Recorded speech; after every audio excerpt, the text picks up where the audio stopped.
Nervous system regulation isn't just about doing breath work or meditation. It shows up in everyday life in so many different ways. And in this episode of Reflections of the Sacred Self, I'm going to open up the door to just generalized regulation, how it looks in everyday life, and what's happening within my body as I'm noticing that more, and how it can help you. So this morning, I woke up and I was in a really quiet energy, and it was very calm. There was no anxiety. Now, if you know me at all, I generally live with underlying anxiety about anything and everything. And it can be quite a stressful place to live from, and it's constantly having that little drip of fight or flight turned on. But the more I do this work and the more I regulate, the more I'm aware and the more conscious I am of everything that is going on within my body, the less that is happening and the more I'm coming to a state of calm. And one of the things that went through my head this morning, I'm thinking about it, thinking, oh, I feel quite all right. There's no I wasn't joyfully happy. I was just okay. And I was thinking, am I suppressing things? So I'm numbing myself to my feelings, because that can be a problem as well. And I was like, no, I'm just genuinely feel really chilled out and calm. And I did that by checking in with my body and seeing what's happening. What was my breath like? And how did I feel in myself? And did I have any underlying sensations? So when I get anxiety, I might feel like butterflies in my stomach, and I didn't have any of that going on. And there was none of these sensations that I normally associate with stress or anxiety or even with numbing, because I was very aware of how I was feeling. So I was like, okay, so this is genuine calm. And a part of that is to do with, I've had some time on my own. I've been away from other people's drama, because I do take on, when I'm around people who are drama seekers, I tend to take some of that on. And I realize that when I'm not around them, I'm not a drama seeker and I'm very chilled out. And so by giving myself space to check in with me and to be calm in my own body, that allowed my nervous system to regulate. And so sometimes what we don't realize is that actually what we need more than anything is to spend time being quiet. And that can be really tricky to get, especially when we're in really busy lives. So that's why I always teach people about the pause, about taking really short pauses, because the more times you give yourself, even if it's a short time of quiet, the easier it is for your nervous system to find that calm, to find that quiet, even when there's chaos going on around you. So sometimes it might feel like I bang the gong about pausing, breaking, breathing, even if it's just 3 breaths every now and then. That time, that quietness, that's what allows you to regulate. So if we look at it from a somatic perspective, and we look at the 3 main major states before we divide them up into more nuanced way of looking at it, but the 3 main states are the fight or flight, which is where we're pushing and we're proving and we're fighting and we're trying and everything's heightened. And then the freeze, where we collapse and we shut down and we're not doing anything. That's overwhelm happens then. And then you've got the ventral vagal state. This is when we're quiet, we're calm, we're connected. Everything feels fantastic. That would normally be considered the parasympathetic nervous system, but that's why we do these 3, because it's more complicated than that. So this morning I was very much in the ventral vagal state. And that's what we're noticing what state you're in can really help, because when I've noticed that I'm in that, I'm like, okay, right, so what's going on now? And this is something to always ask yourself, why am I in this state right now? So what is going on? And then you can start to check in with the things that are happening in your life. And one of the things I like to do is to track it. So I like to track how much sleep I'm having, the steps I do. Now, my phone tracks those things for me automatically. And then I put that in a spreadsheet and I just add my nervous system state for that day. So how was I feeling in myself? Was it an agitated day? Was it a calm day? Was it a overwhelmed day? So I know I've tracked that and I know where I'm at.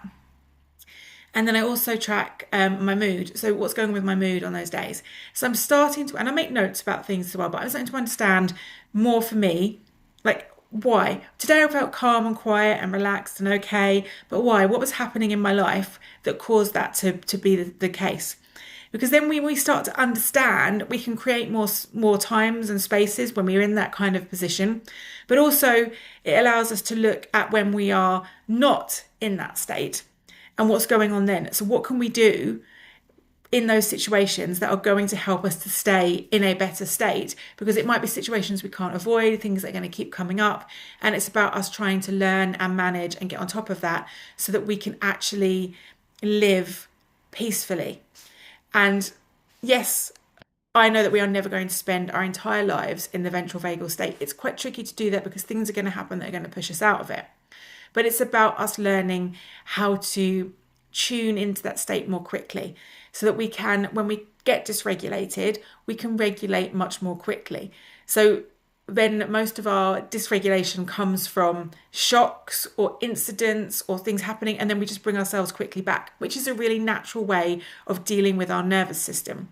It's when we get trapped in one of these other states like fight or flight or freeze that we have major issues, because we're now trapped in a state that is not good for our health. It's what causes disease. It's what causes all of these issues that we have, mental and physical. It causes so many of those issues. And so it's about us learning how we can come back into that ventral vagal state as easily as possible to prevent disease, basically. And, some of the things you can look out for are a slower breath, softer energy. Look at the tension in your muscles. When you're in a ventral vagal state, those muscles will start to relax, they'll start to ease. So starting to tune in with what's happening within your body and learning that a lot more, and that will help significantly. So in terms of one of the ways I would look at it is that then kind of when you start to learn these things, it develops an identity shift, because then we learn to embody the person who is calm, quiet, connected, and able to cope. And that is a full identity shift. And we do that by tuning into those moments of calm and building on them, learning from them, and realizing that that's who we are. And the more times we bring ourselves back from a heightened state to a calm state, the more it confirms to us that our identity is somebody who stays in a calm state most of the time. And so actually we're then reinforcing the neural pathways to say that's how we react or how we respond to situations. So then our actual reaction becomes less intense over time as we're rewiring our ability to stay calm. And it's looking at other things within your life as well as you're creating that identity. So it's thinking about the things that matter to you. So for me, it was coming up that actually, wearing comfortable clothes rather than things that create a certain image is much more important to me than having a certain image. And so it's all of that, all of understanding that actually that's what matters to you. That's what brings you into that embodied, calm state. The things that we don't need to worry about, we let go. The things that are causing us to hustle and to rush and to force things through, that's what causes us to be out of our calm state. So it's looking at those things we can let go that we don't need, that put us into fight or flight.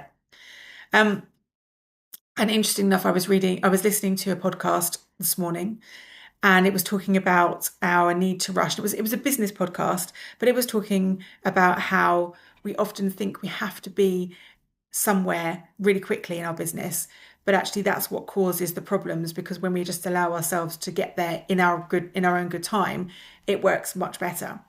And life is like that in general. We constantly are setting these ideals and goals that we should have, where we should be, the weight we should be, the way we should look, how young we should look, and the number of wrinkles we should have, and how many grey hairs we should have, and all of these arbitrary rules that we are setting, that life doesn't necessarily work that way. Or in our healing journey, I should be healed by now. Like there's some sort of rush, like there's a deadline and a target to be healed. And that creates more of the fight or flight and freeze response than actually saying, I am just on this journey and I'll get there when I get there. And that actually helps you to heal more quickly, because you're allowing it to happen, not trying to force it to happen. And it happens in the right way. So I would like to offer you the chance, as something to take away from this, is doing a daily energy check. And you can do this by placing a hand on your chest, taking a deep breath, and asking yourself, what does my quiet power want today?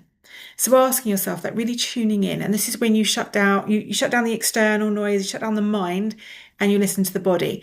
This isn't even about listening to our intuition. So I always think we have three things we listen to. One is our mind. That's the one that doesn't shut up, that keeps talking. That one is the one that we like to listen to the least, because that's the one where all the negative self-talk and the limiting beliefs, they all live in our mind. And then you have your intuition. So your intuition is where you think you can focus about a couple of inches behind the third eye, what is thought of as the third eye here, is this point here, so a little bit behind there, and focus in that point and allow your intuition to bring forward what your inner knowing is. That's coming from your soul. That's coming from where you need to go. And then there's the body. Okay, so this is when we tune into our body, we tune into our breath, and we ask our body what our body needs in order to feel safe, or in order to feel quiet, or to step into its own power. And you listen to that, and you listen to what comes forward, and that's the guidance from your body. That's your nervous system. That's your inner compass telling you which way to go. So ideally listen to that. And if you want a tip to help you keep an eye on what's going on with your nervous system, start to track your energy, how your nervous system feels, along with just some of the daily things like how you're feeling, your moods, your nervous system regulation, and anything that you do towards nervous system regulation. So you can just keep like jotting. You have a spreadsheet, you have 3 or 4 columns where you just write a word in each column, and it keeps it really simple. So that's something that you can try. So one of the things that I've learned today is that regulation is not about perfection. It's about turning up and doing the work. It's about presence. And so I'd love for you to share, when was the last time your body surprised you with quiet? So when did you turn up when it was quiet and not chaos? I'd love you to share in the comments. And if you like this video, remember to like and subscribe so you get all the good stuff from me. And if you would like to connect further and go deeper on this, have some practices that you can try, then come and join my free group, The Sacred Pause. The link is in the description below, and I would love to connect with you. I'll see you soon.